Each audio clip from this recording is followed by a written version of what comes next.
Sobre los pintores. Principios del impresionismo. Para mostrar las técnicas de pintura de la escuela impresionista francesa, hemos preparado este tablero que muestra a los precursores de ese movimiento. Aquí tenemos a Turner y a Constable, junto con Corot, Courbet, Boudin, Jonkin, Daubigny, Rousseau, etc., y otros que iniciaron el movimiento impresionista francés. Desde luego que en la historia del impresionismo francés hay una gran cantidad de conocimientos recopilados acerca de estos pintores. Lo que vamos a hacer ahora con algunos es señalar la relación que existió entre ellos en cuanto a familia, amistad, cosas en común y acerca de lo mucho que se ayudaron los unos a los otros. En cuanto a Corot, este hombre maravilloso fue un gran hombre con respeto a Daumier, que se quedó ciego. 3 de los artistas de este tablero quedaron ciegos al final de sus vidas, debido al exceso de trabajo, especialmente Daumier, debido a la luz de gas. Y Corot le compró a Daumier la casa que tenía en alquiler para su cumpleaños. Hay un montón de cosas bonitas como esta. Delacroix fue famoso desde luego por sus colores. Courbet era comunista y fue a parar a la cárcel en los primeros días de la Revolución y murió en la Comuna. Acerca de los otros lo que sabemos es que Pissarro era judío y defendió a los otros miembros del grupo y tuvo un gran efecto sobre los demás pintores. Era una especie de figura de modelo paternalista para con los otros. Ahora vamos con Monet. Desde luego hoy en día es muy famoso y compartió con Pissarro la fundación de los miembros del impresionismo. A Renoir todos lo conocemos como el gran sensualista, que pintó figuras muy hermosas y eróticas y sufrió de artritis hasta el final de su vida. Sisley, el anglo-francés. Basile fue un hombre maravilloso, un hombre delicado, un gran hombre no solo de estatura, porque ayudó a Monet y a otros camaradas en sus momentos de miseria. Las 2 damas de aquí, Berthe Morisot y Mary Cassatt, ambas extremadamente famosas y conocidas no solamente por su belleza. Cassatt pintó con Renoir y aquí tenemos a Degas.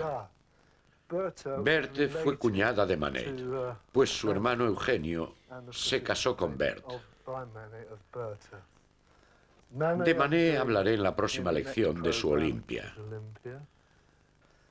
Cézanne, desde luego, fue un hombre muy rico. Volveremos a él más tarde.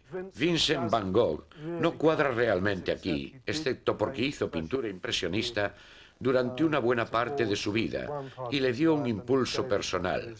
Se lo mostraré más tarde, eventualmente, en el momento adecuado. Me gustaría demostrar la técnica de uno de estos pintores, como ya hice con Constable. Así que vamos a Rousseau. Rousseau, cuando era un niño en la escuela, fue uno de los primeros pintores que trabajó con un grupo que hacía su pintura al aire libre en el bosque de Fontainebleau. Lo primero que hay que recordar es que la paleta que se utilizó en este cuadro, Constable modificó los cánones de la Academia de Pintura, es muy parecida a la del lienzo que se quiso hacer, lo que lleva a un reconocimiento más fácil si se considera el tipo de relación. Primeramente pintaremos muy deprisa con la espátula unos cuantos trazos. Imaginemos que hay aquí un río o algo así. Seguramente no hizo un trazo muy derecho porque tenía que trabajar muy aprisa.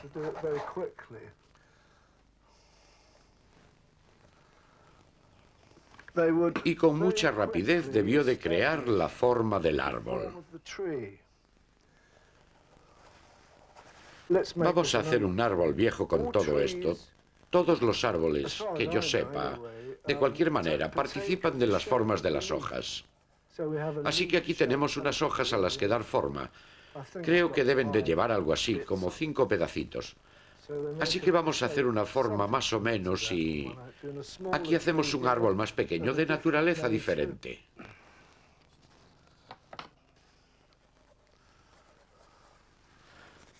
Y así seguimos. En cuanto al azul del cielo, especialmente el cielo del sur de Francia y el del centro de Francia, tiene una luz muy intensa. Esto se simplifica normalmente pintando el área que rodea el verde primeramente de rosa. Voy a tratar de hacerlo ahora, así que aplicaré una veladura para evitar que asome la base tonal, que es demasiado parda, y para lograr que muestre una transparencia que se obtiene con una delgada capa de azul, permitiendo que asome el rojo de la base para obtener luminosidad. Sobre esto se aplica un empaste muy grueso, un revestimiento blanco para las formas de las nubes.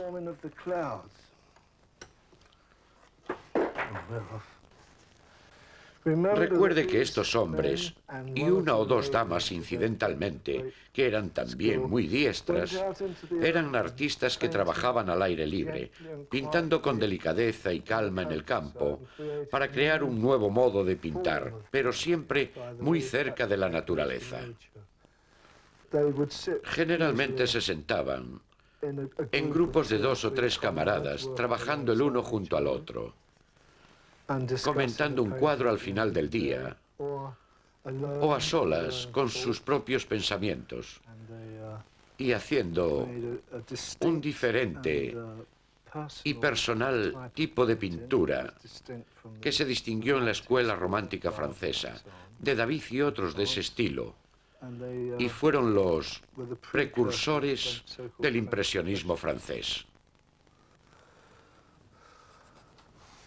Sobre el color de fondo, sobre esta base cálida parda, pinto al estilo de Rousseau, aplicando la mayoría de la pintura como él lo haría, con la espátula, puesto que con ella se puede lograr un efecto muy rápido.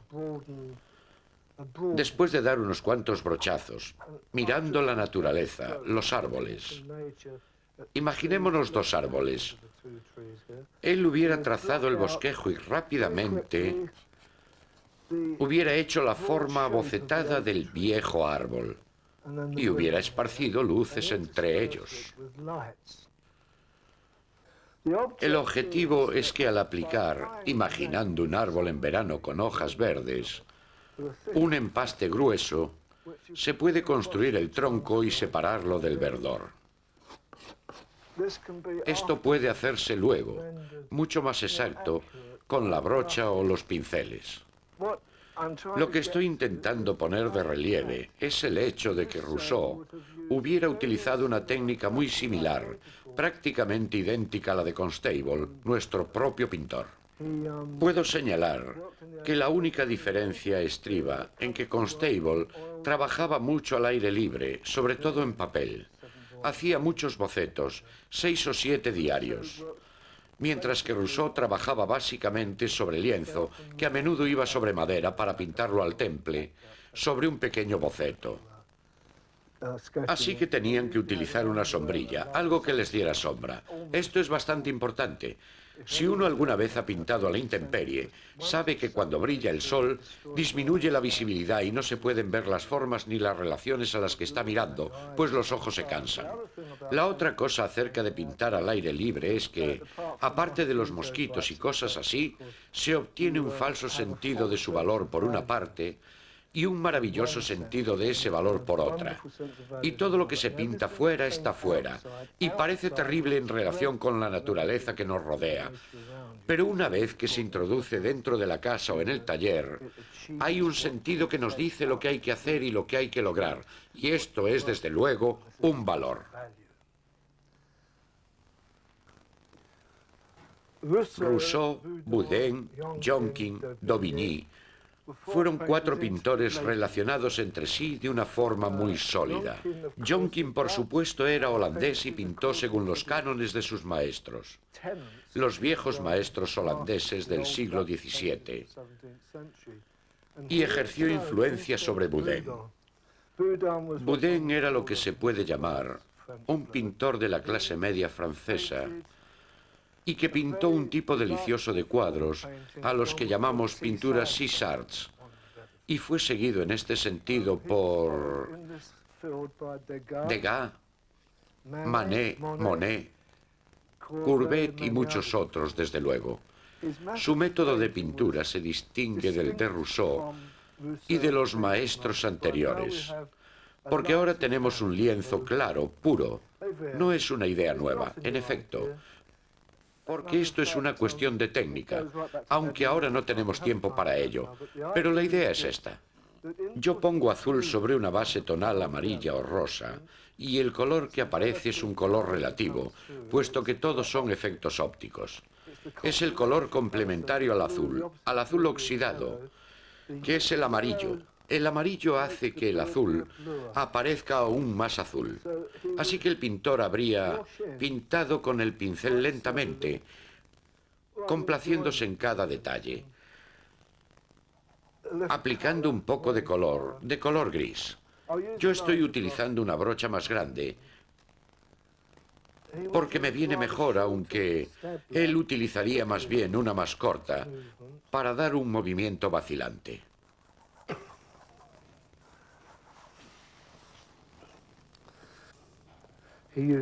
Utilizó el negro para dibujar, pero solo para indicar un caballerito aquí, con su señora, tipo victoriano. Trabajaría más o menos a esta velocidad, pergeñando aquí un niñito para seguir el bosquejo, el perrito aquí y aquí detrás alguien. El conjunto tiene un movimiento que va hacia el extremo de la tela. Parece como si hubiera un movimiento de todo, caminando, hacia fuera del lienzo, fuera del cuadro, como un movimiento de, posiblemente, el inicio del bosquejo se habría hecho de esta manera, siguiendo estos pasos, y aquí otras figuritas que vienen por aquí, caminando, y así sucesivamente. Entonces continuaría su trabajo para aplicar los colores. Al igual que en Constable y en Corot, siempre es una buena cosa el poner inicialmente en el cuadro trocitos de rojo. Vamos a poner aquí también a la señora una chaquetita roja. El niño lleva un sombrero rojo. Estos dos toques de rojo se desplazan por el cuadro y combinan con él. Si se une un poco de amarillo al rojo para crear naranja, hay que ponerlo junto a él. Se puede hacer algo dorado. Por ejemplo, y de nuevo aquí, esto está tomando color del cuadro. Necesariamente, como sucede en casi todas las formas de arte, y para las caritas en las que casi siempre se utiliza el rojo, el artista emplearía, probablemente, una sucesión de toquecitos, solamente para indicarlas. No es preciso señalar ojos, bocas, narices, orejas, ni nada de eso. Y seguimos.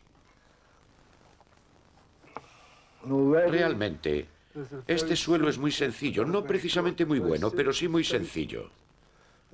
Para el cielo, un fondo de papel, tierra de sombra, un paseo. El pintor trabajaría al aire libre para representar, si no en todos los cuadros, sí en todos los bocetos de color, o pintaría los bocetos con algunos colores en pastel, y luego se volvería al taller para terminar allí la tarea, pero siempre manteniendo la elasticidad, vivacidad y la línea de su trabajo, puesto que el blanco, de esta forma, ayuda al pincel. Es muy importante el uso de los pinceles en la pintura, porque si se mantiene el pincel de esta manera, es posible cruzarlo. No es que yo diga que haya que tomarlo rígidamente, solamente es un pequeño truco, pero resulta de gran utilidad en las pinturas que vemos de los viejos camaradas. Y no solamente se puede cruzar, sino que se puede hacer girar. Y si se pone un poco hinchado y pesado y se vuelve oscuro, se le da de nuevo una pincelada clara, blanca. Así, con este proceder. Lo que estamos haciendo es mezclar colores sobre el lienzo.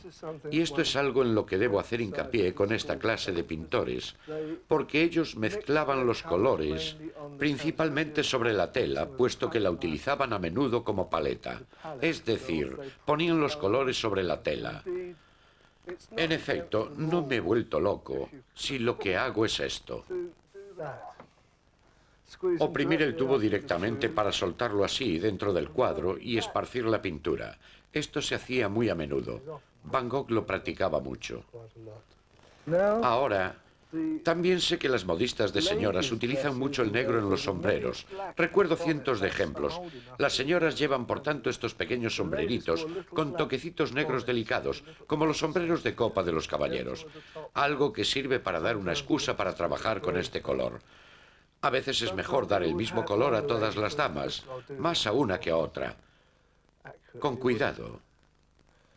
Este tipo de forma, con el bosquejo, al final. Y todas ellas tienen aspecto, llamémosle victoriano, si así nos parece, pero inmediatamente van hacia el extremo del cuadro.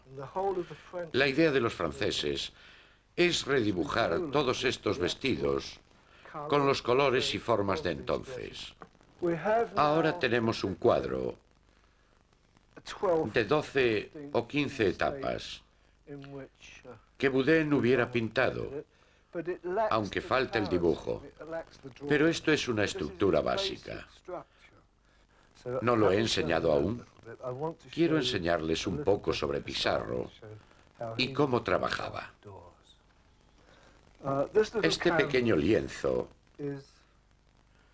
es de un tamaño aproximado a los lienzos que utilizaría Pissarro cuando salía a la naturaleza. Generalmente se sentaba en una banquetita, bajo un parasol o algo que le diera sombra, debido al brillo del cielo. Todos estos pintores posiblemente mezclarían previamente los colores manteniendo, y esto es muy importante, manteniendo los colores hacia el cielo. He puesto una muestra aquí arriba. Trabajarían muy lentamente, muy tranquilamente, pintando con brochazos direccionales, sueltos. Estoy poniendo aquí el azul del cielo de Francia y especialmente, desde luego, de los lugares del mediodía en los que el aire es aún más puro. Y cuando pintaban sobre un lienzo blanco, utilizando empaste grueso, algunos pintaban mezclando desde la paleta y otros directamente en el lienzo. El uso del color que estoy empleando ahora es como una ventanilla direccional del azul tipo francés, que inmediatamente resulta como el tejado. Aquí arriba está la chimenea.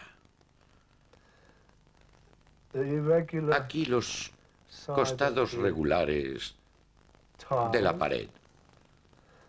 Otra chimenea aquí, formando como una rejilla por todo el cuadro. Y ahora doy un salto desde aquí, porque aquí hay un árbol.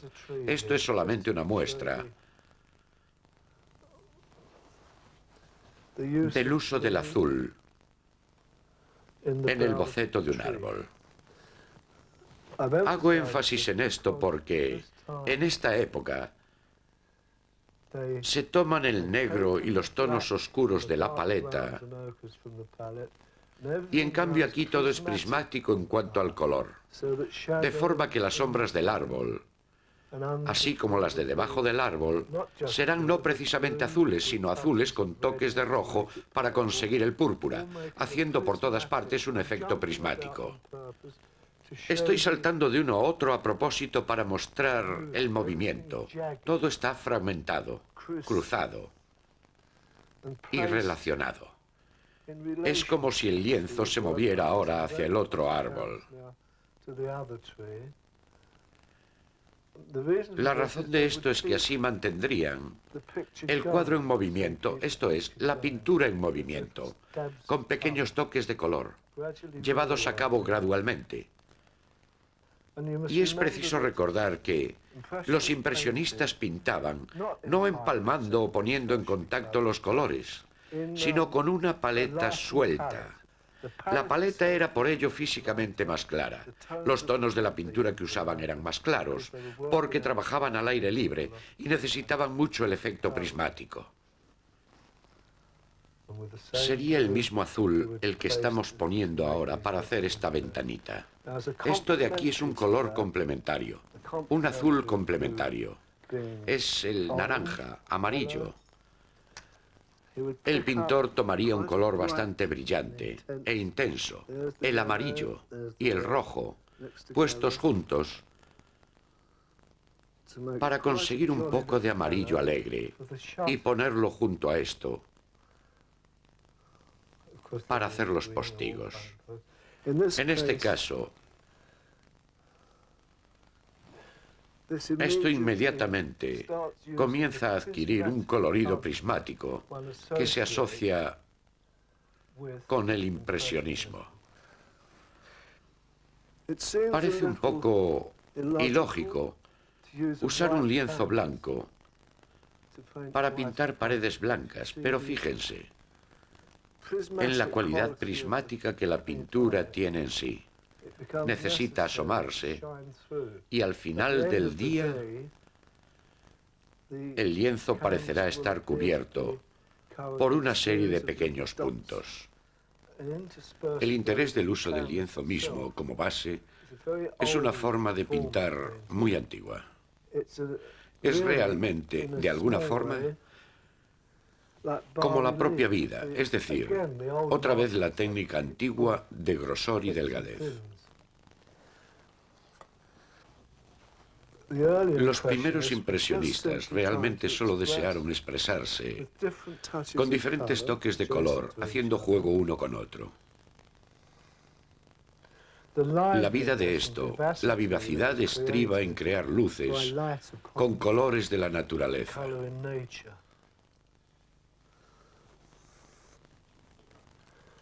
En la pintura impresionista especialmente, la textura es de gran importancia. Desde luego que no he hecho esto empleando pigmentos puros. Quiero decir que cuando se utilizan pigmentos puros, se entra en las normas del movimiento que se llamó puntillismo. La carga de pintura que se utiliza generalmente en los trozos a aplicar sobre el cuadro, cuanto más fresca sea y más primitiva, más parecerá hecha por un niño. En efecto, Pissarro la asociaba a lo que hacía su propio hijo. Ciertamente, era un famoso pintor, pero muy infantil en su trabajo. No pueril, sino infantil y extremadamente sofisticado. Sin embargo, la gran belleza de su trabajo reside en la simpleza natural del dibujo y la pintura, igual que el de un niño, y disfrutando de ello como haría un niño. Todos los niños trabajan en una forma similar, felices con las pinturas, pintándolo todo y pintándose a sí mismos. Pero de todas formas disfrutan con ello. Esta es más o menos la densidad de la obra de Pissarro. Es muy cara en cuanto a pintura, pero técnicamente es muy buena. Una vez que el cuadro se ha manchado, es permisible el entrar dentro de los puntos y tocarlos de alguna forma para alargarlos. Es una buena cosa el poner mucha pintura en uno de ellos y luego afinarlo más o menos, observando la técnica a medida que se avanza. Pero una de las primeras cosas que llaman la atención es que esto, de alguna forma, es bastante tosco y poco estético. Pero yo sé que en la distancia los colores se mezclan ópticamente en la retina del espectador en vez de mezclarse en la paleta. Esta es la idea. En lugar de usar un pulverizador, utilizamos un mezclador óptico para los colores. El propósito, de hecho no le voy a dar barniz, es pura y simplemente lograr el efecto visual de color y textura. Y esto es todo lo que puedo hacer por ahora. Muchas gracias.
Sobre los pintores.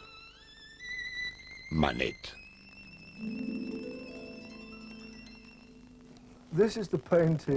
Este es el cuadro llamado Olimpia, pintado por Manet hacia 1863, que causó un enorme escándalo cuando se exhibió en el Salón de 1865. La razón de tal escándalo se me escapa en cuanto a que, a mi entender, el cuadro resulta inocuo, dada la suavidad de las líneas, al igual que la posición, pues encontramos cuadros mucho más pornográficos en el mundo, en pinturas anteriores a esta.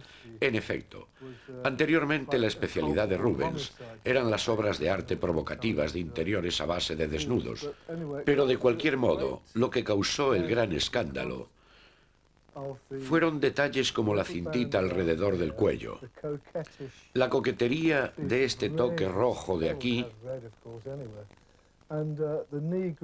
y la negra aquí de pie, la base casi negra que hace sentir un contraste mágico de negro y todas las connotaciones del marfil.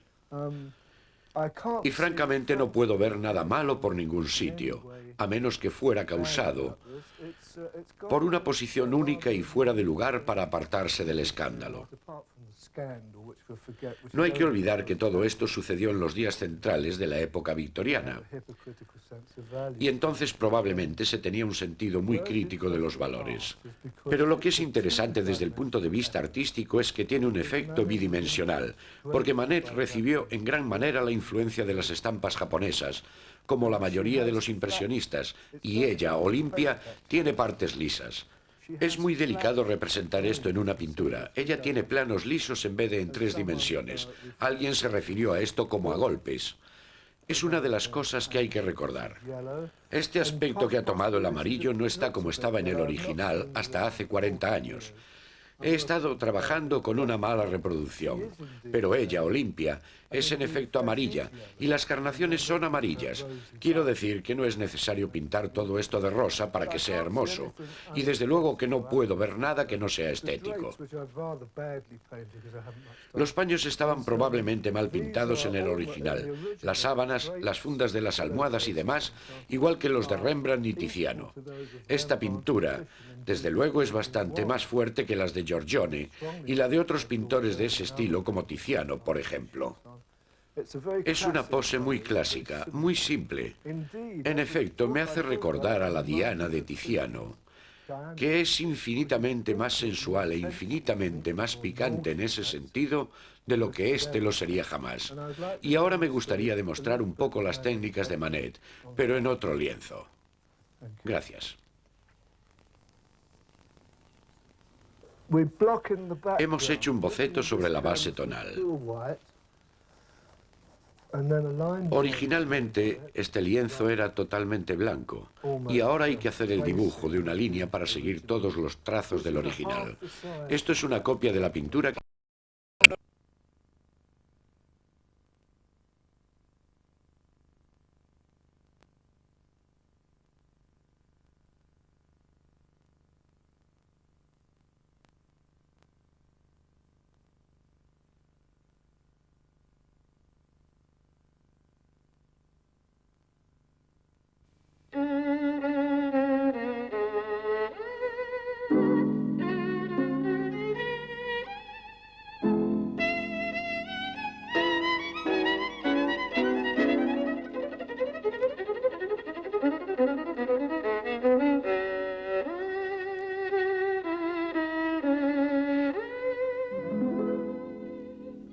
Sobre pintores.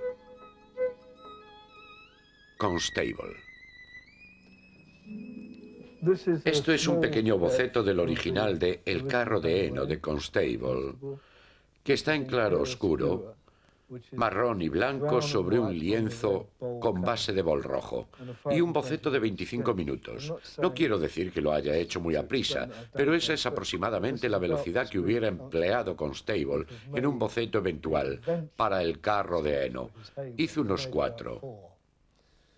Pero antes de realizar estos bocetos en claroscuro, debió hacer numerosos bosquejos, principalmente a lápiz, y bocetos en color al óleo sobre papel. requiriendo también la ayuda de su asistente, Johnny Dunthorne, que vivía en East Bergholt, mientras que Constable vivía en Hampstead. Existe una carta en la que Constable pide a Johnny que pinte o dibuje un carro. Así que bajó al molino. Esto es lo que probablemente sucedió. Los caballos no habían abrevado, las ruedas se habían hundido debido al día caluroso de verano. En aquella época era más profundo, porque era la represa del molino. Y las compuertas llegaban hasta aquí. Y por este lado existen hoy todavía.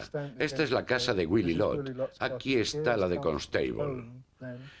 El molino está detrás de nosotros y hacia aquí, en el cuadro original, el carro de heno. Es una carreta, un carro de uso general. El nombre del cuadro en aquella época era Paisaje a mediodía. Recibió el nombre del carro de heno debido al carro, que se utilizaba con piececitas de madera alrededor para recoger el heno. Así que lleva un nombre falso, lo que no significa que se trate de un cuadro falso, excepto que no fue hecho en este lugar. De hecho, una tela de 1,8 por 1,5 metros hubiera caído al agua en los primeros 10 minutos en East Anglia. Pero aquí, en el original, Constable lo hizo desde el cuarto de baño exterior de la casa de Willie Lott. En aquella época no había demasiados aparatos sanitarios por medio. Giró hacia una pared de ladrillo con un pequeño saúco muy bonito para ocultar la naturaleza de la construcción. El resto del edificio, que hoy se utiliza como hostal para estudiantes, aún se mantiene. Los árboles son más o menos iguales, excepto que todo está más alto y ya no se puede ver el lugar exacto. Aquí hay un chavalito pescando, o clasificando los juncos o algo así. Aquí había un caballo, pero en el original, que está en la National Gallery, se ha convertido en un tonel. Cualquiera sabe por qué lo hizo. Constable cambió de idea y pintó un tonel en vez del caballo. Este cuadro podría haberse aumentado por la acumulación de todos los estudios de nubes que hizo anteriormente.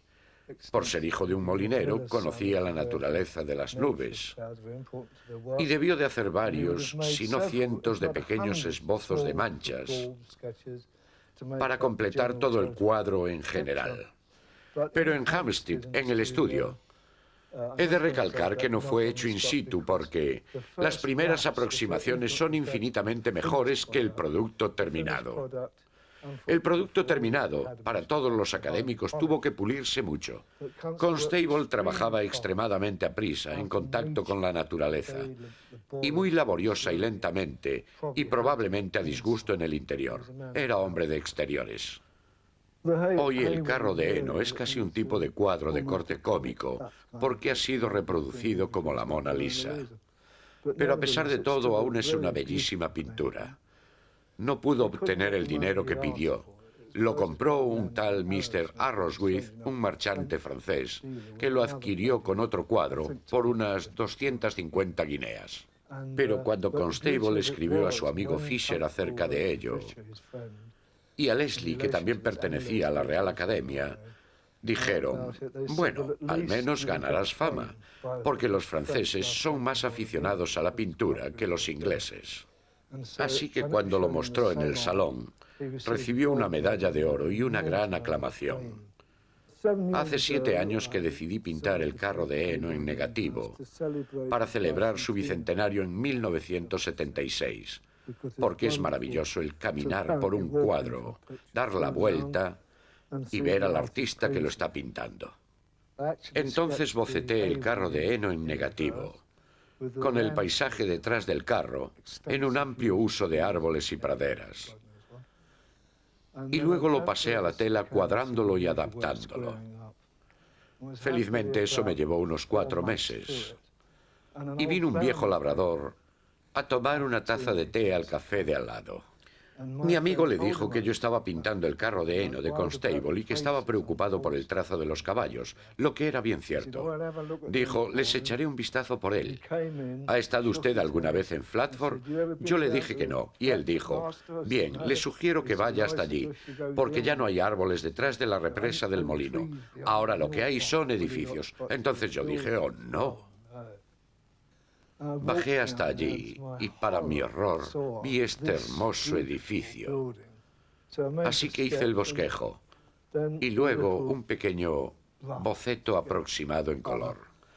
Y pensé que podría asimismo ir caminando despacio con el gran cuadro original. Este es el dibujo preparatorio hecho en lino sobre base de bol rojo con tiza blanca, aunque he utilizado otros blancos para que se vea mejor en televisión.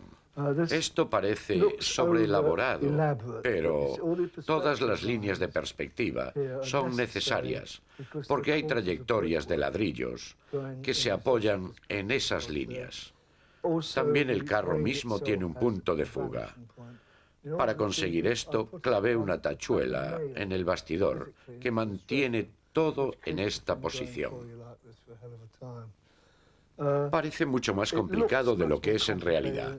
Esto llevó una media hora porque lo había trazado antes. Una vez que se ha conseguido el dibujo original, se puede volver a trazar sobre la marcha. No lleva mucho tiempo. El siguiente paso es pintar de nuevo en claroscuro, incluyendo el mismo carro. En este voy a tardar más, porque desde luego es bastante más complicado. No es que sea una pintura mejor, sino solamente más complicada. Esto lo conseguimos dibujando primeramente las sombras, sin olvidar que el sol está hacia las 11 en punto, por aquí, y sin ninguna preocupación acerca de lo que va saliendo. Esto es óleo, no temple. Estas sombras contarán muy pronto una historia y muestran el bol rojo por debajo.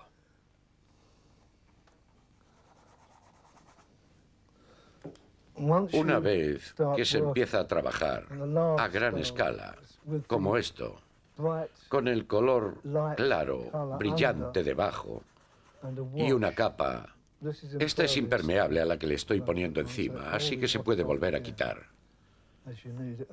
Y entonces se hacen sombras rápidas en el cuadro.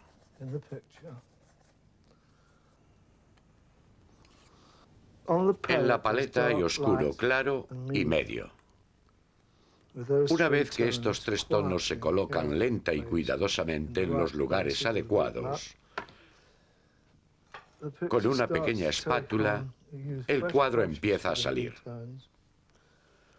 Hay que utilizar pinceles frescos para los tonos nuevos. El cuadro adquiere un aspecto diferente porque, aunque parece bastante claro, se pueden empezar a dibujar los puntos salientes de la pintura, con cierta convicción de que lo que está debajo va a permanecer, y sabiendo que las líneas de perspectiva nos ayudan a conseguir realidad, veracidad. Y si se aplica muy suavemente y con mucha paciencia, se puede lograr, antes de la fotografía, no hay que olvidarse, un negativo fotográfico, que cuando se colorea, produce el mismo efecto de un cuadro.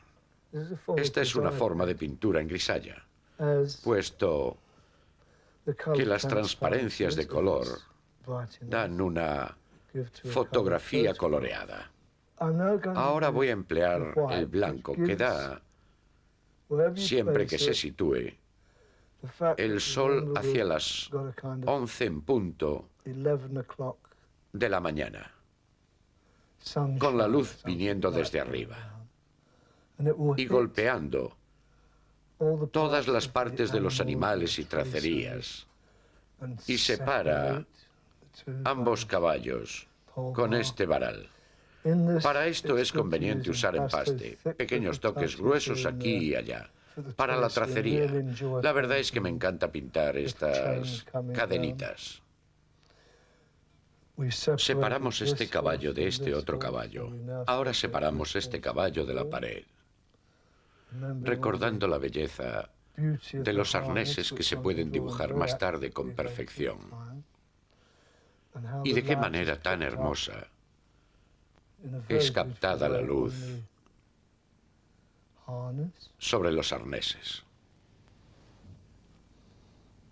Al igual que al pintar el agua que rodea un barco o para lo que sea, uno tiene que darse cuenta de que la panza del barco o la panza del caballo, o lo que se denomina más cortésmente realces reflejados, cuentan con una bella historia en la pintura si se saben aplicar con rigor.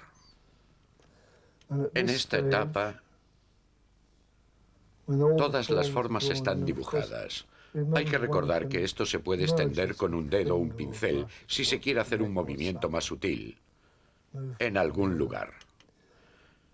Lo mejor es obtener primero la oscuridad y la claridad y luego los intermedios, aunque depende de la forma en que cada uno lo perciba. En algún momento es interesante aplicar la espátula, como hicimos en el Temerario y como se hace a menudo. Es un poco difícil, pero imagínense que el agua se está agitando bajo los cascos de los caballos. La fuente de luz que viene de arriba contará a su vez una historia.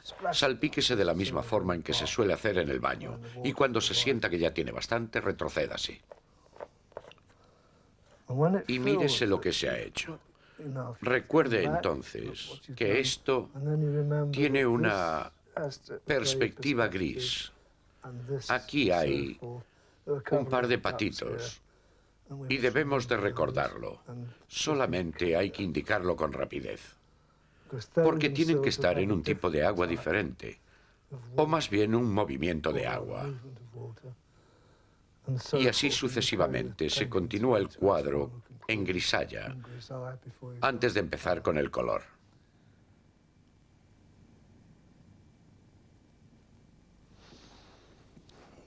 Este cuadro se halla ahora en grisalla, que ahora requiere una penúltima mancha del tono general.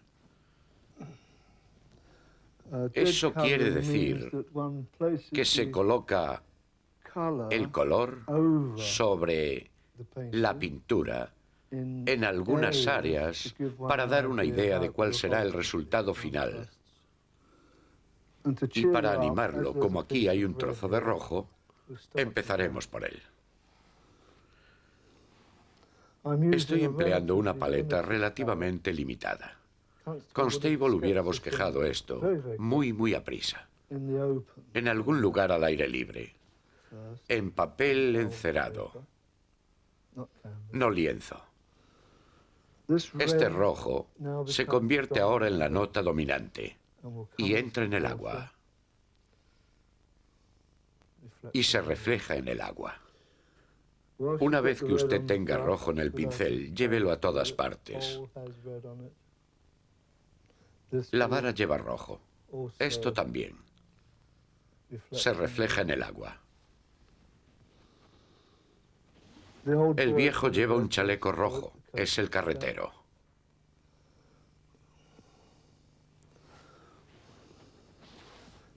Esto tiene que reverberar un poco. Debajo del carro hay una sombra roja entre las patas del caballo, que es una forma antigua de salto.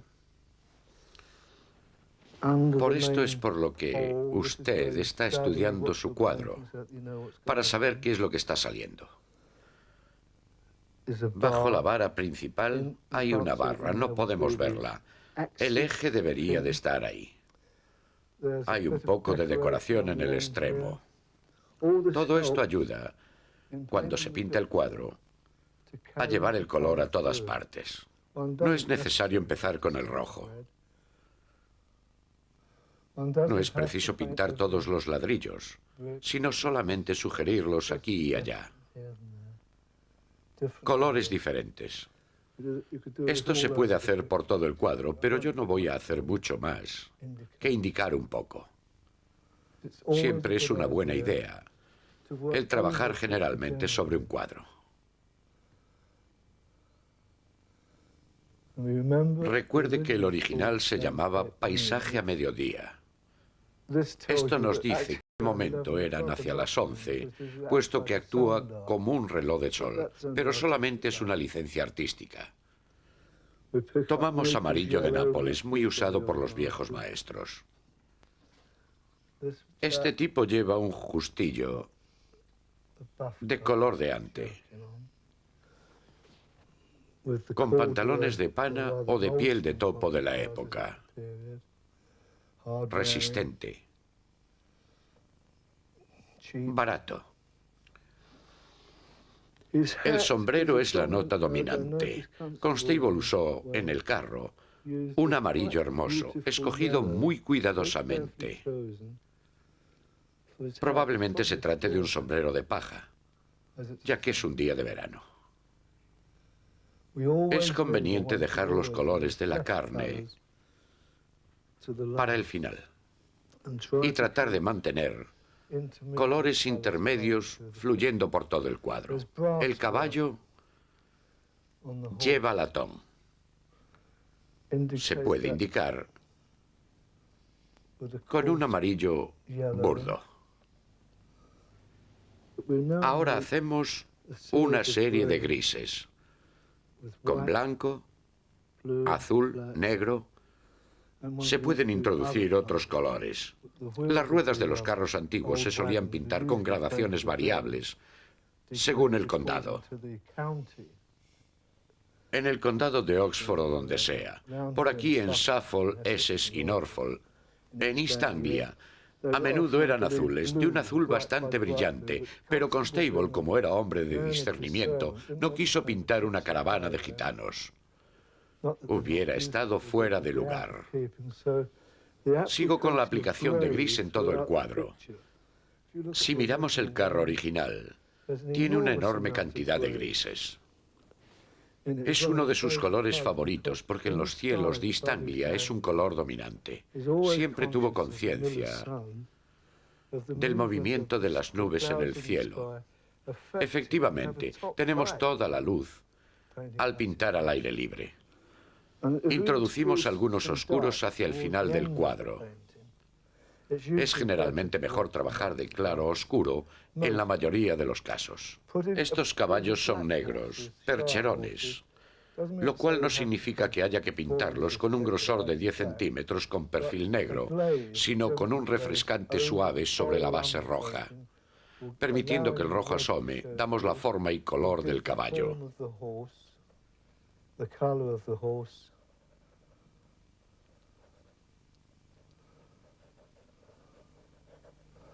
La verdad es que he sido un pícaro. Estoy muy cerca del cuadro. Así que no tengo más que retroceder, mirar, empaparme y volver. Pero usted puede ver inmediatamente 10.000 cosas que están mal, lo que satisface descubrir, porque no todos podemos ser perfectos. Pero en el dibujo de animales es preciso ser un Stubbs para pintar un caballo como Dios manda. Sigan adelante, no tengan miedo y sigan adelante con el trabajo de ayer. Siempre se puede borrar con el pulgar trocitos de aquí y allá para crear la forma como hicimos inicialmente. Es preciso no hacer la pintura demasiado gruesa con los barnices. En las sombras debe ser delgada para una pintura académica. Voy a poner un poco de empaste aquí, lo que se puede hacer con una espátula. Volvamos al vestido de la dama.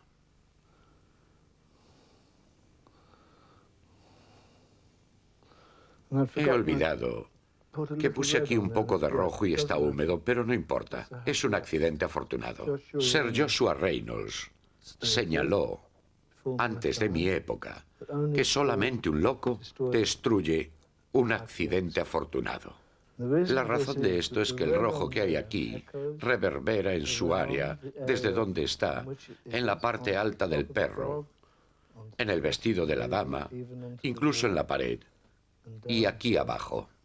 Y toda el área se convierte a partir de este pequeño accidente en un pequeño objeto de juego, porque podemos enfatizar los poquitos de rosa. Esto crea armonía de color y unidad.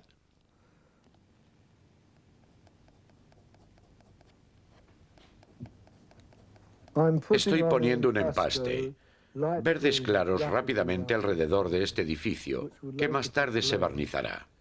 Por el contrario que en la opinión general, Constable utilizaba mucho el refrescante como hacían los maestros holandeses, y lo utilizaban de diferentes maneras. Podían pintar en azul y refrescar en amarillo, o amarillo y refrescar en azul para hacer distintos verdes.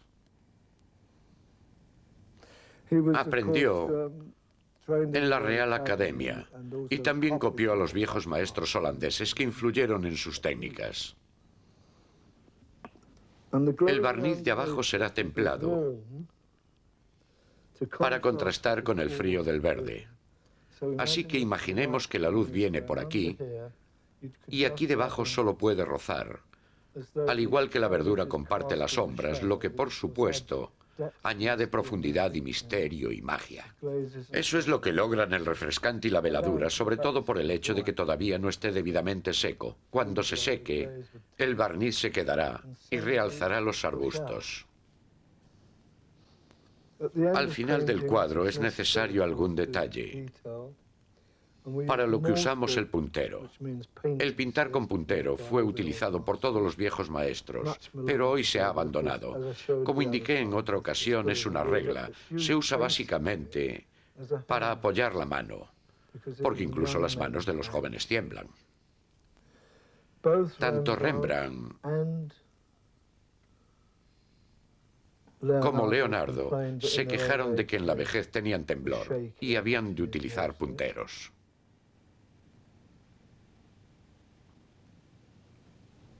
Lo que estoy haciendo ahora es apuntar a lápiz. A esto se llama lápiz, lo cual es muy desconcertante cuando se leen los manuscritos. Y así llegamos al final del cuadro. La pintura se ha llevado a cabo preferentemente para realizar una demostración, porque llevaría bastante tiempo terminarla. Recuerdo que Constable empleó unos 3 meses para pintar el carro de heno con todos los detalles. Así que voy a volverme a este cuadro, que me llevó mucho más de lo que le llevó a Constable pintar el carro de heno, puesto que en este hay muchos más detalles. Por el aspecto general se ve que ha habido algunas ideas en el diseño del cuadro. El movimiento, el color, el dibujo y así sucesivamente. Y cuando le dé más tarde una mano de refrescante, los tonos adquirirán sus verdaderos valores.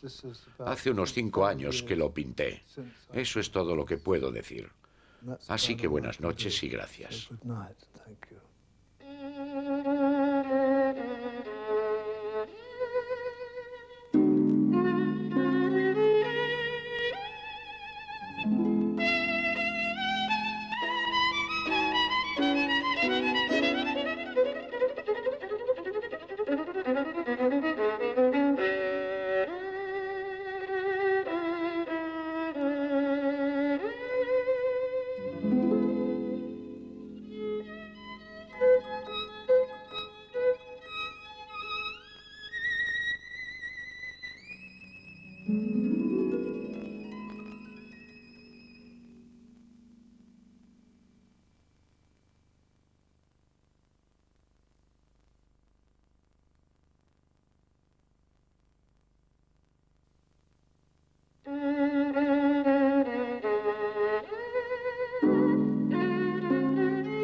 Sobre los pintores. Rembrandt.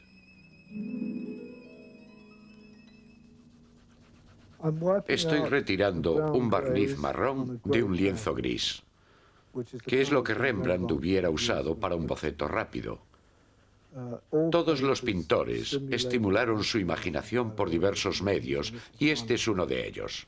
Por este método es fácil producir forma, color, veladura y grises, todo ello en una operación. Rembrandt van Rijn nació en Leiden en 1606 y murió en Ámsterdam en 1669. Era hijo de un molinero. Sus padres le enviaron a la Universidad de Leiden para estudiar lenguas antiguas, pero mostró una clara inclinación por las artes, principalmente por el dibujo, y pidió permiso para dejar la universidad. Y sus padres, muy afortunadamente para nosotros, le permitieron ir al taller de Peter Lassmann. Lassmann era un pintor religioso y le enseñó una hermosa técnica para pintar que Rembrandt utilizó durante toda su vida con sus propias variaciones. Estaba felizmente comprometido en esto cuando conoció a Jan Lievens, un joven de su misma edad, de unos 20 años más o menos, y los dos muchachos decidieron iniciar un pequeño taller. Después de que Rembrandt estuviera por algún tiempo con Lievens, se hizo muy conocido por sus retratos, los cuales tuvieron una gran demanda por parte de los nuevos ricos de Holanda. Trabajó para sí mismo y se casó con una dama llamada Saskia Ulenberg, perteneciente a una rica familia. Puso un estudio con su dote y compró una casa en Ámsterdam que aún perdura. Y vivieron muy felices. Cuando Saskia murió, él quedó desposeído. No parece que esto interfiriera mucho en su pintura. Realmente nunca detuvo su obra. Ella era su principal amor. Pintaba todo lo posible. Entonces apareció otra mujer en su vida, y esto es un asunto bastante triste. Estaba un poco loca y la cosa terminó en los tribunales, pero vamos a saltar este punto, porque después de que aquello acabó, vivió en lo que eufemísticamente se llama en pecado, con una joven campesina bastante poco atractiva, aunque realmente encantadora, de nombre Heydrich Stoffels, y que se convirtió no solamente en su amante, sino en la mejor compañera. Y así el viejo mozo llegó a una maravillosa edad avanzada, lleno de potencial, hasta que recibió un encargo. Recibió ese encargo corporativo de los síndicos del gremio de Ámsterdam. Se llamó la Ronda del Capitán Koch. Hoy se conoce como la Ronda de Noche, pero es un cuadro realizado a las 12 del mediodía. Cada uno pagó su parte de 500 libras o algo así por cabeza. Y cada síndico esperó ver su cara aparecer al mismo nivel que el grupo vecino. En lugar de ello, el artista creó lo que, en mi opinión, es una de las mayores obras maestras del mundo de la pintura. Pero no fue aceptado, porque los síndicos del gremio no tenían la suficiente inteligencia como para darse cuenta de que estaban frente a un genio. Y por eso, pronto se le hizo difícil seguir adelante. Sus deudas aumentaron debido a que era un hombre generoso. Su obra en esa época pasó desde el clasicismo al barroco, y su color y técnica se hicieron extremadamente personales. Sin duda ninguna es el mayor humanista, el más grande pintor del mundo, en mi opinión, aunque la mayoría de la gente sitúan aquí a Tiziano. Hay dos retratos de Rembrandt y Titus, su hijo, con el que tenía una maravillosa relación. Con motivo de mostrar su técnica, estoy combinando el retrato de Titus y Rembrandt juntos en un lienzo, en una de sus muchas técnicas.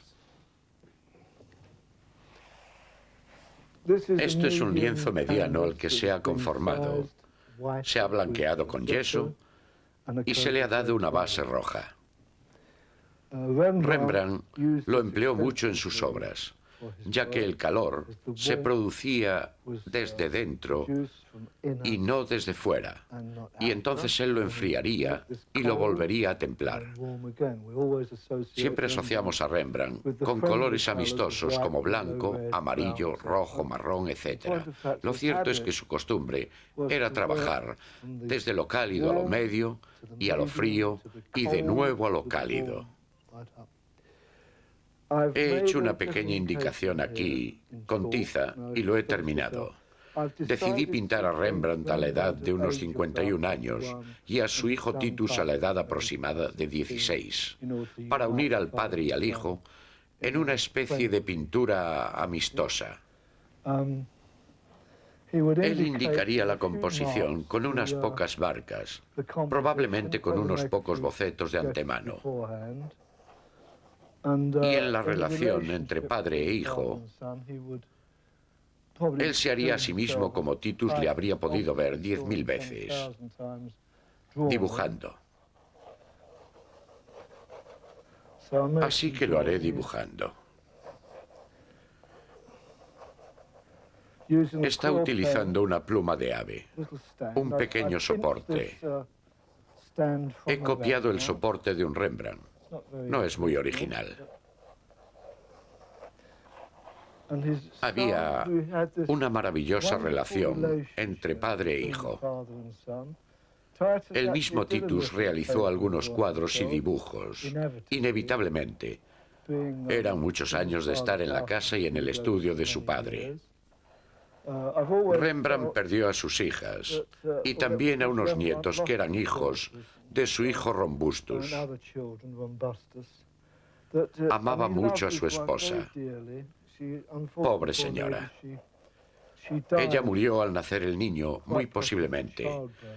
Era muy corriente en aquellos tiempos. Así que tenemos una composición lineal que he realizado muy aprisa. Luego, con su inclinación usual por la luz y las sombras, debió de utilizar temple. No me voy a molestar en prepararlo y solamente voy a hacer un boceto muy rápido. Aquí tengo colores al temple. El maestro pudo haber usado una pintura similar, mitad al temple, mitad al óleo, para lograr un efecto de secado rápido. En esa época de la historia del arte, claroscuro significa luz y sombras, como en italiano chiaroscuro.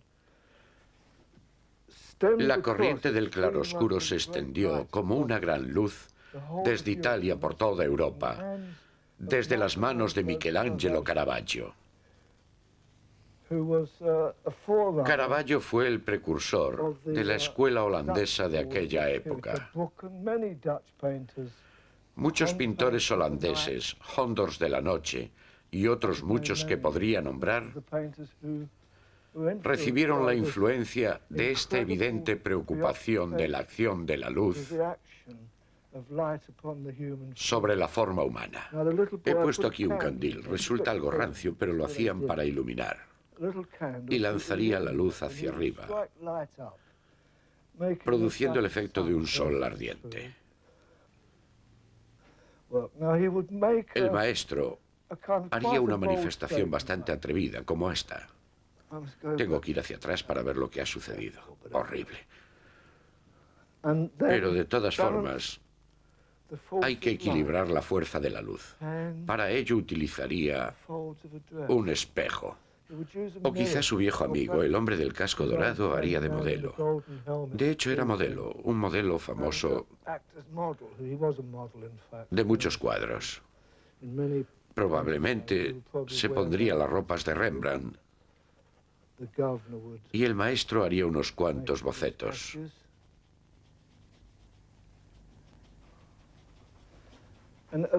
Y aproximadamente en esta etapa habría tomado un pincel de dibujo y lo habría retocado. No voy a invertir mucho tiempo en esto porque he preparado un boceto un poco más terminado. Él habría subrayado los ojos, nariz, etc. así. Dado su vasto conocimiento, sabía dónde poner los acentos y demás. Se trata de una técnica muy bella aplicada a un cuadro muy mal pintado, pero a pesar de todo, la textura de este temple, que es de secado rápido, se añaden toques minúsculos en el grosor, en el empaste, en un vigoroso y maravilloso trabajo preliminar para pintar futuros cuadros sobre él. Estoy intentando establecer el nombre erróneo acerca de la obra de Rembrandt. Él jamás pintó cálido inicialmente. Todos sus maravillosos colores provinieron del hecho de que pintaba virtualmente en blanco y negro. Esto es totalmente gris, es gris en la imprimación. Después de esto iría a la creación, porque desde luego trabajaba mucho más lentamente que esto, construyendo esta forma en gruesos y delgados, a la manera de los viejos maestros, pero con una gama de tonos increíblemente fríos. Esto es solamente para dar una idea de la técnica del claroscuro de Rembrandt. Una magnífica incorporación técnica en los cuadros de esta clase es tocar con mucha delicadeza cada área, cada parte del cuadro, de forma que la luz de la pintura se esparza por todas partes. Además, esta técnica hace que las pinturas duren más. Y también sirve para rodear una forma como esta.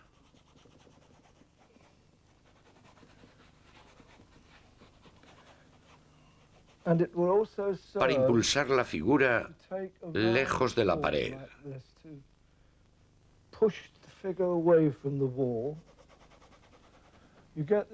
Esto se ve en Vermeer, que es uno de los mayores pintores de paredes del mundo. Rembrandt debió de conocer todos los trucos de su labor. Increíble artesano. Su obra fue, desde cualquier punto de vista, múltiple.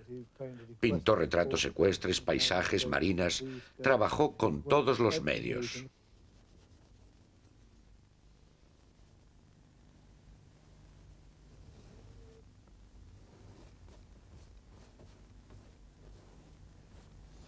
Lo que estoy haciendo ahora es colocar la infraestructura para trabajos subsiguientes.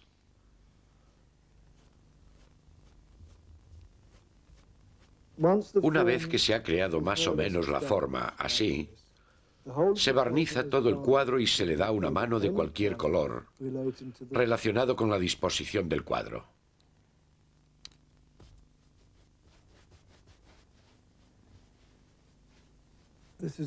Este es un barniz verde que da unidad y frescura a la pintura. Es una forma diferente de hacer grisalla. En lugar de mezclar tres tonos, hay una manera más rápida de suavizar el cuadro. Cuando lo apliqué, piqué el cuadro para ablandar la pintura.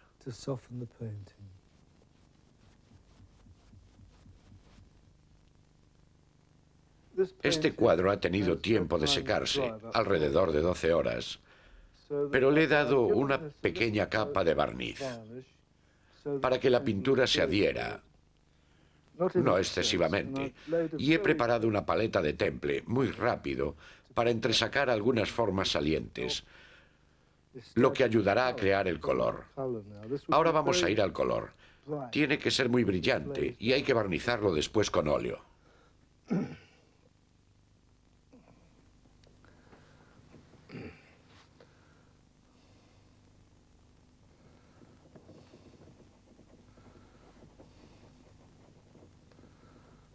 Normalmente Rembrandt lo refrescaría con pinceladas transparentes, pero no tenemos tiempo para secarlo. Así que lo estoy haciendo de una forma algo más difícil, pero solamente para crear algunos colores.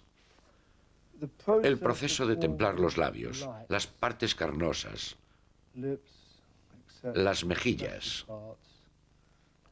Estoy poniendo aquí un ligero susurro de esta pintura de rapidísimo secado. La pintura que más rápidamente seca, aquí.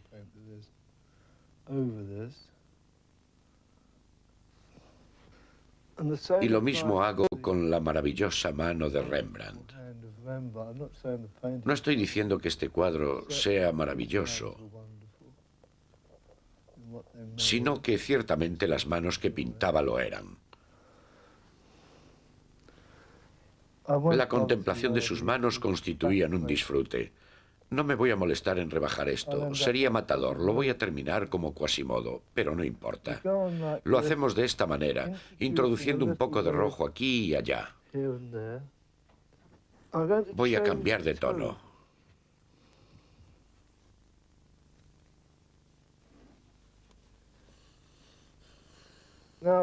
Ahora empezamos el candil. Lo haremos con el amarillo viniendo de aquí. Así que retoco los dibujos previamente creados que se hicieron antes. Jugamos con la luz sobre esto. He dicho que Caravaggio extendió una luz por toda Europa con su redescubrimiento de la magia de la luz. Y desde luego que todo el mundo se volvió loco con eso. Y se inició una serie completa de pintores, especialmente en Holanda, donde las noches invernales son largas. El candil y la lámpara eran entonces obviamente la iluminación. Desde luego todo el mundo sabe que la luz de la vela es la más aduladora de todas las luces. Este es el motivo por el que permanecen los restaurantes cuando la comida ya ha terminado. Se puso algo así como de moda, hasta tal punto que estoy seguro de que Gerard Hahnhorst recibió entonces el nombre de Gerard de la Noche, porque si se tienen en cuenta los increíbles efectos que se pueden obtener de tener modelos físicamente con luz, se entiende que se obsesionara y pintara muy poco que no fueran nocturnos. Desde luego sabemos que Gainsborough tenía 500 candiles en el candelero para pintar a las mujeres, que arroja una luz preciosa sobre sus rostros, que a menudo tenían marcas de enfermedades. Ahora voy a dar refrescante al fondo y a algunos puntos sobrantes de aquí, con un barniz cálido, para darle un poco de unidad y riqueza. Estoy utilizando un medio de barniz relativamente espeso para dar al conjunto una especie de perspectiva visual. Desde luego que los pintores del siglo XVIII utilizaban mucho el óvalo. También se encuentran óvalos aquí y allá en los pintores holandeses. La razón para ello es que miramos las formas ovales y no las cuadradas. Nuestros ojos tienen forma ovalada. Debe de ser por eso. Estoy haciendo esto con bastante tosquedad, punteando para crear la forma de los rostros, mezclando la pintura.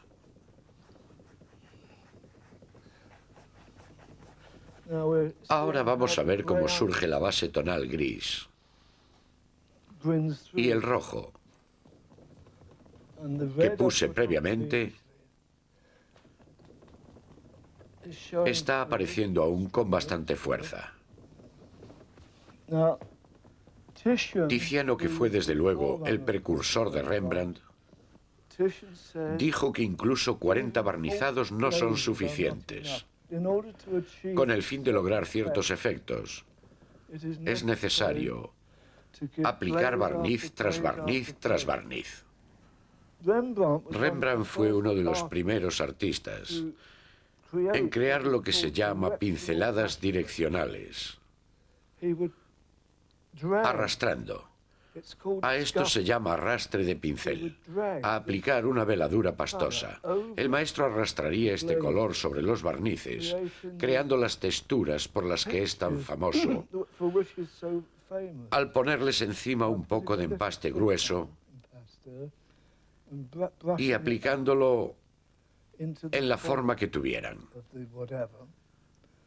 Lo cierto es que la pintura narraba una historia por sí misma.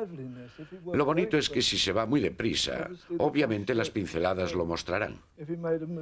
Si él hubiera hecho un movimiento así y lo hubiera dejado, habría creado una clase de empaste para siempre. Yo he dibujado con relativo cuidado un collar alrededor del cuello de Titus. Y ahora voy a captar sus luces con el pincel. Y se va a ver. Se va a ver cómo alcanza la superficie. No puedo percibirlo desde donde estoy, pero sé por experiencia que va a quedar como un empaste, cosa que adoraba Rembrandt. Pintó joyería y armaduras para expresar no solamente riqueza física, sino el amor por la textura de estos materiales. Tenía una gran colección de armaduras y preciosas vestiduras que copió desde el punto de vista textural. Me gustaría poner algo de relieve según estoy trabajando. Los viejos maestros de este período tenían una reputación errónea por tener una luz dorada en sus obras. Ya saben, la luz dorada de los viejos maestros. De hecho, la luz dorada es la acción de la resina que aplicaban, más barniz de colorado, especialmente cobalto e incluso más, como barnices de ámbar. Producen un hermoso amarillo dorado y luego pasan a un marrón dorado y luego a un negro dorado. Así que al final no se puede ver la pintura por el barniz. Pero el caso es que al principio, la mayoría de estas pinturas, incluso los nocturnos, tenían una gama de colores bastante brillantes. Rubens y Rembrandt, sobre todo, empleaban colores con un brillo originario. Pero todo esto ha desaparecido al cabo de los años con el barniz de colorado. Es un error. Ahora estoy empleando de nuevo pequeñas áreas, restableciendo las luces que van y vienen, redibujando. Todo esto debería llevar una sucesión de barnices, así como 12 o 15. Varía según el trabajo.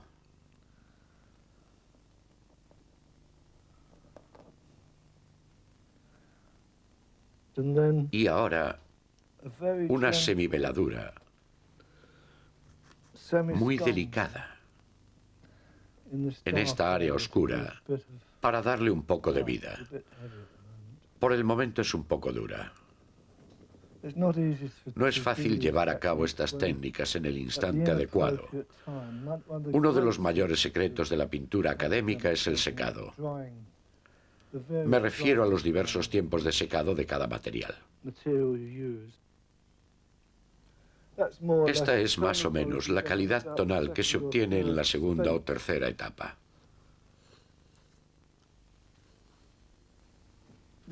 Habrá que secarlo completamente en varias semanas y darle una mano gruesa de barniz intermedio. Y luego refrescarlo, barnizarlo y aplicarle las veladuras hasta el final. A partir de aquí quedan unas 7 u 8 etapas.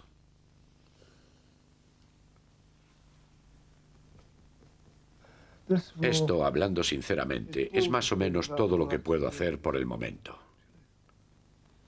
Gracias.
sobre los pintores. Van Gogh.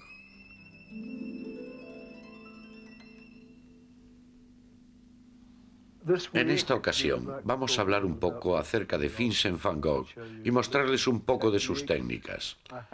Tengo aquí unos girasoles que he hecho artificialmente, aunque desde luego esto no es lo que utilizaban típicamente los viejos maestros.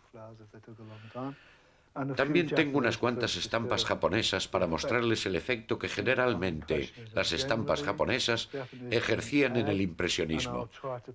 Voy a tratar de pintar de memoria y ponerlo en este cuadro.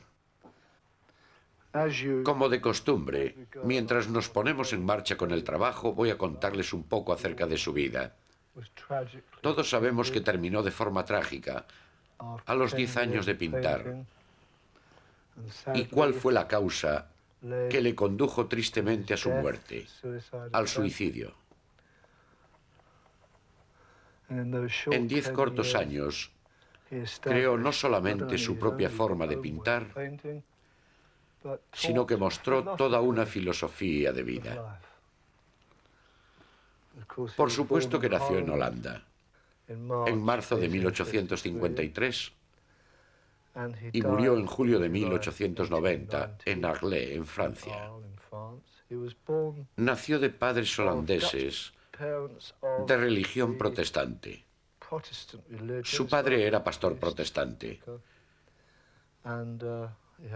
Tenía hermanos y hermanas de una clase media muy normal en aquella época. Fue al colegio y todo eso, y luego estudió teología para ser sacerdote, y al final no tuvo éxito, porque su naturaleza era un poco lo que podemos llamar izquierdista para la actitud de un sacerdote de la época. Le afectaban mucho los problemas sociales y cosas así. Trató de ayudar a todos los desgraciados y se metió en toda clase de conflictos.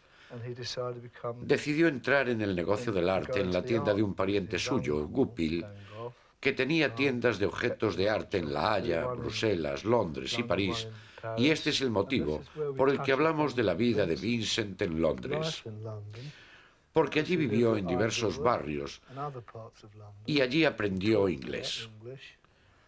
Se enamoró de la hija de su patrona, lo que fue la segunda historia amorosa en la que fracasó, porque, desde luego, con respecto a las mujeres, a Vincent le fue bastante peor que con los chicos. Y, por supuesto, fue la razón por la cual se refugió en su trabajo. Porque se consideraba a sí mismo físicamente feo. No es que fuera precisamente guapo, pero tampoco era tan feo, en mi opinión. Tenía una expresión bastante fuerte, una expresión intensa que a menudo se confunde con la locura. Así que trabajó como empleado en Londres y también en París sin éxito. Desde luego, porque no era un hombre de negocios, y entonces decidió convertirse en pintor. Tuvo bastante buen aprendizaje en el sentido de una enseñanza amistosa por parte de su primo, el pintor Anton Mauve, con el que hizo buena amistad, así como otras lecciones de pintores desconocidos, aunque principalmente aprendió por sí mismo a partir de los libros, estudiando por su cuenta, porque su predilección era salir al campo a dibujar, dibujar, dibujar. Aprendió mucho de sus contemporáneos holandeses y aprendió también mucho de los maestros holandeses como Rembrandt, y de forma bastante increíble recibió una gran influencia de Frans Hals.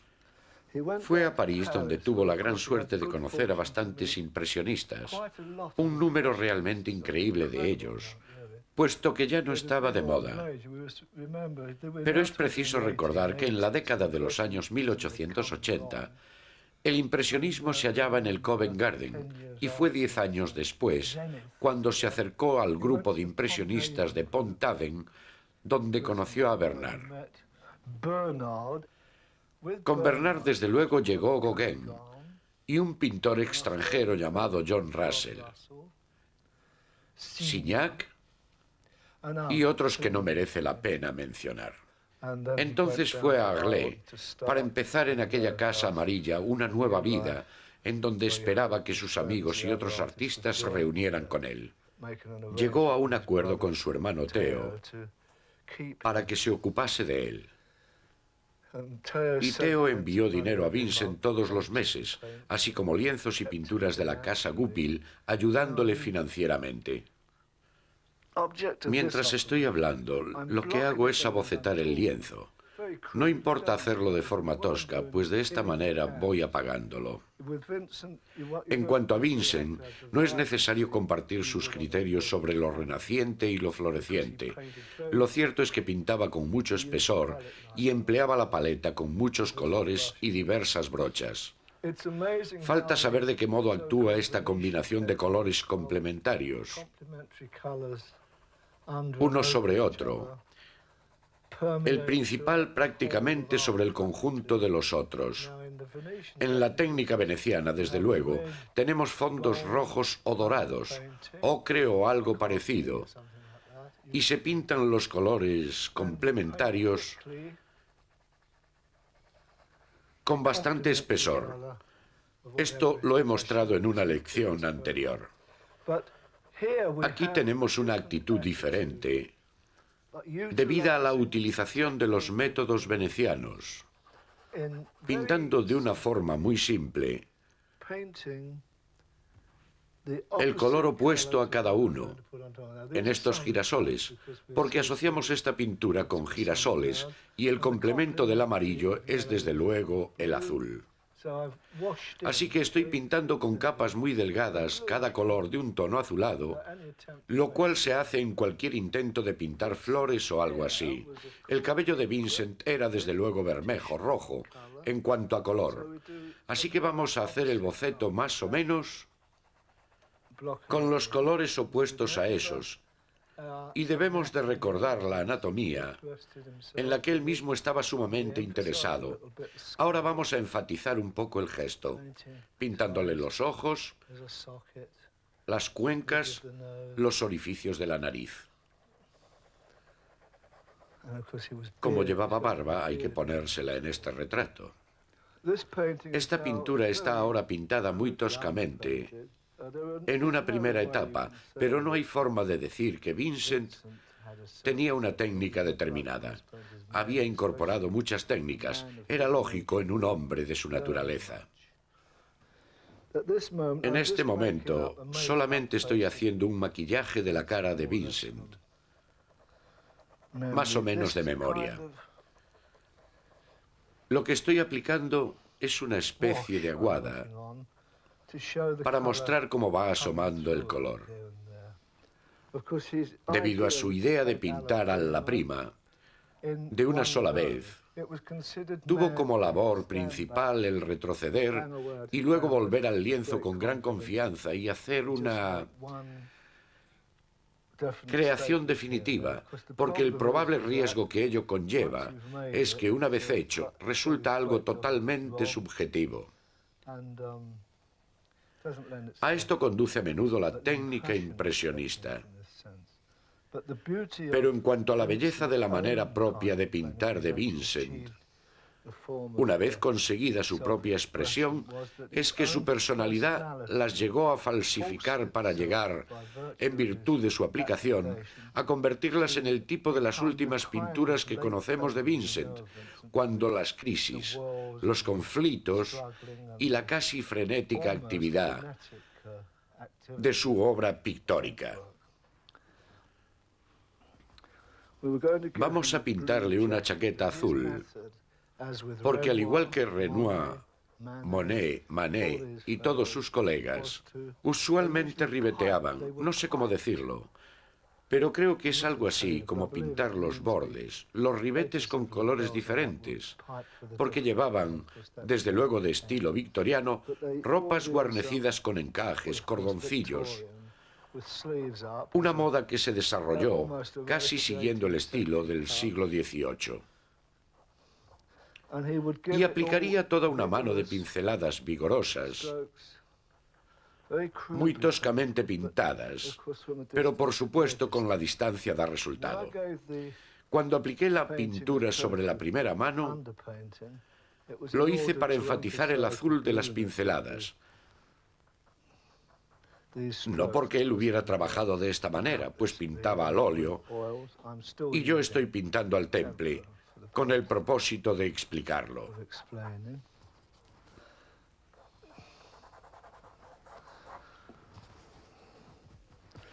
Verde, azul, cualquier color dorado dará un resultado final. En esta técnica, para mezclar, es mejor usar todos los azules de que se disponga en la paleta y mezclarlos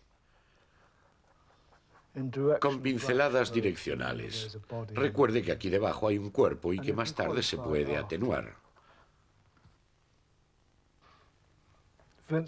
A Vincent van Gogh se le ha asociado desde luego con la pintura de los girasoles, pero por supuesto que pintó otras muchas clases de flores. En efecto, pintó y dibujó prácticamente todo aquello que se puede encontrar en un libro. A menudo pintó de los libros. Hay un dibujo de un semillero, de algunas flores, que se encuentra en una galería de Suiza, que es un excelente dibujo botánico, se mire por donde se mire, porque muestra la magia de los círculos concéntricos que asociamos a la sección áurea. Desde luego que esto es un desperdicio de sol y de pintura, pero lo mencionamos ya otra vez y él lo sabía. Sabía que tenía que administrarlo para mostrar que no era un ignorante y loco campesino holandés como podía dar la impresión. Desde luego que tenía una voluntad gigantesca. Era altamente inteligente y sensitivo. El único fallo que tenía es que era tan joven que le faltaba entrenamiento para ser un pintor. Son precisos muchos años para convertirse en un pintor. Muy pocos pintores y escultores en la historia han nacido con el don de dibujar o pintar directamente. Es preciso aprenderlo, estudiar, hacer prácticas y todo eso.